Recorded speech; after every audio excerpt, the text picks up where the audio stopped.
Shubham tour and ট্রাভেলসের পক্ষ থেকে সবাইকে অভিনন্দন, শুভেচ্ছা ও ভালোবাসা। কি আপনারা হয়তো ভাবছেন আমি হয়তো বিদেশে কোথাও রয়েছি, তাই তো? না, আমি কিন্তু রয়েছি কলকাতায়, আর কলকাতা খিদিরপুর ডকে। অনেক দিন ইচ্ছে ছিল যে একটা সময় জানেন, ছোট যখন ছিলাম বাবা মার সাথে আসতাম জাহাজ দেখার জন্য, আর আজকে হঠাৎই মনে পড়ে গেল যাই কলকাতা খিদিরপুর ডকে গিয়ে একটু জাহাজ দেখে আসি, আর তাই হঠাৎই চলে আসা।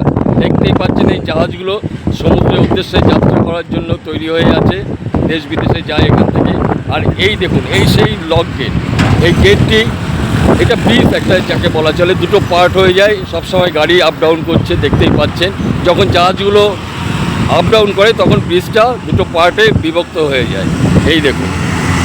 তাহলে সময় করে একদিন চলে আসবেন, খিদিরপুর ডকে এসে জাহাজ দেখে যাবেন, বিদেশে আর যেতে হবে না। ভালো থাকবেন, আবার দেখা হয়ে যাবে কোনো একদিন, কোনো এক সময়। ভালো থাকবেন।